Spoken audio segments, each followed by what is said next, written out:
কয়েকটি কেন্দ্রে অনিয়ম ছাড়া শান্তিপূর্ণভাবেই উপজেলা নির্বাচনে ভোট হয়েছে বলে দাবি করেছেন প্রধান নির্বাচন কমিশনার কাজী হাবিবুল আউয়াল।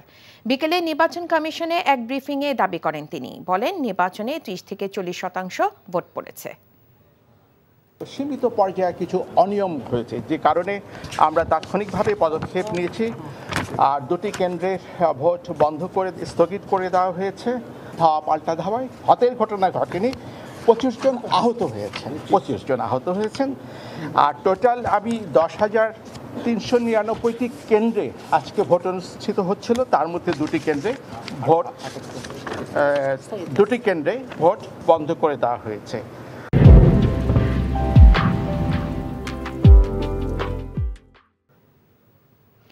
নির্বাচনের খবর সংগ্রহ করছেন আমাদের সহকর্মীরা। প্রথমে যাব ঢাকার নবাবগঞ্জে।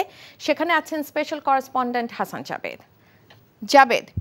ভোট গ্রহণের সময় তো শেষ হয়েছে, তো কেমন ভোট হলো?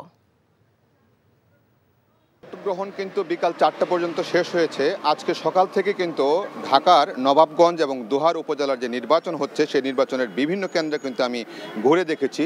সর্বশেষ 4টার পরে কয়েকটি কেন্দ্র ঘুরে যে তথ্য পেয়েছি সেটি হচ্ছে, আমি এই মুহূর্তে যে দাঁড়িয়ে আছি দিঘিরপাড় সরকারি প্রাথমিক বিদ্যালয়, এটি আপনার নবাবগঞ্জ উপজেলার বক্সনগর ইউনিয়নের 7 এবং 8 নং ওয়ার্ডের একাংশ নিয়ে 72 নং কেন্দ্র। এই কেন্দ্রটিতে মোট ভোটার ছিল 4,570 জন। তার মধ্যে ভোট প্রয়োগ করেছেন 559 জন, অর্থাৎ 14% ভোট এই কেন্দ্রে কাস্ট হয়েছে। ইতিমধ্যে আমি এই কেন্দ্রের ফলাফলও পেয়েছি। এই কেন্দ্রের ফলাফলে দেখা যাচ্ছে নাসিরউদ্দিন ঝিলু, যিনি বর্তমান উপজেলা চেয়ারম্যান, তিনি পেয়েছেন 591 ভোট এবং তার নিকটতম প্রতিদ্বন্দ্বী ডাক্তার বাবুল, তিনি পেয়েছেন ঘোড়া প্রতীকে 33 ভোট। আর আনারস প্রতীকে নাসিরউদ্দিন ঝিলু পেয়েছেন 591 ভোট।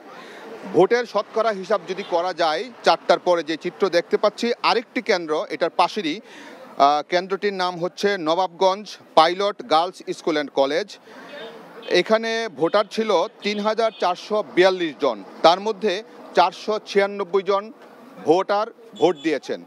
এখানেও শতকরা হার যদি বলি 14.41%। এইরকম প্রায় কেন্দ্রে আমরা যে চিত্রটি দেখছি যে ভোটারের উপস্থিতি ছিল খুবই কম। যারা এসেছেন তারা স্বতঃস্ফূর্তভাবে এসেছেন এবং প্রার্থীরাও চেষ্টা করেছেন বিভিন্নভাবে ভোটারদের আনার জন্য, কিন্তু সর্বশেষ যে চিত্রটা আমরা দেখতে পাচ্ছি 14 থেকে 15% হয়েছে। তবে সার্বিক চিত্রটা সর্বশেষ একসাথে যখন হবে যোগফল, তখনই বোঝা যাবে কত শতাংশ ভোট প্রয়োগ হয়েছে নবাবগঞ্জ এবং দোহার। রায়কা।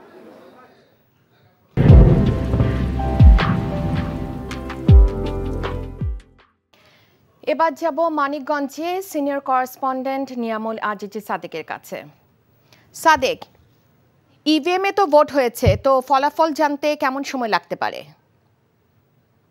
রায়কা ঠিকই বলেছেন, ইভিএমে যেহেতু ভোট হয়েছে, ইলেকট্রনিক ভোটিং মেশিন খুব দ্রুত ফলাফল দিয়ে থাকে এবং আজকেও সেই বিষয়টি করা হবে বলে জানিয়েছে আমাদের এখানে যে জেলা প্রশাসক তিনি বলেছেন যে ইতিমধ্যে বিভিন্ন জায়গা থেকে, বিভিন্ন কেন্দ্রগুলো থেকে, আমি এখানে যে জায়গায় দাঁড়িয়ে আছি সেটা হচ্ছে সিংগাইর উপজেলায় 101টি কেন্দ্র রয়েছে।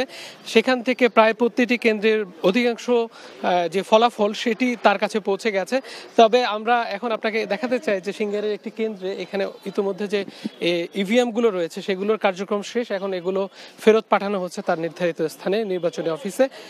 এবং আপনাকে জানাতে চাই যে বিচ্ছিন্ন দু একটি ঘটনা, হাতাহাতি এবং হালকা কিছু প্রতিদ্বন্দ্বী প্রার্থীদের মধ্যে মারামারি ছাড়া খুব বেশি ব্যত্যয় ঘটেনি আইন শৃঙ্খলার। এবং এই জায়গাগুলোতে আমরা যদি বলি যে ক্ষমতাসীন আওয়ামী লীগেরই কয়েকজন প্রতিনিধি তারা এখানে অংশগ্রহণ করেছে এবং কিছুক্ষণ পরে হয়তো পুরো যে অনুপাত, পুরো যে সংখ্যা, সেই সংখ্যাগুলো যদি তারা যোগ করেন সেক্ষেত্রে তারা বাকি ফলাফলগুলো দিয়ে দিতে পারবেন। তবে যেহেতু ইভিএম হয়েছে সিংগাইর এবং অন্য যে হরিরামপুর, সেক্ষেত্রে খুব দ্রুত ফলাফল দিবেন বলে আমরা ধারণা করছি। রায়কা।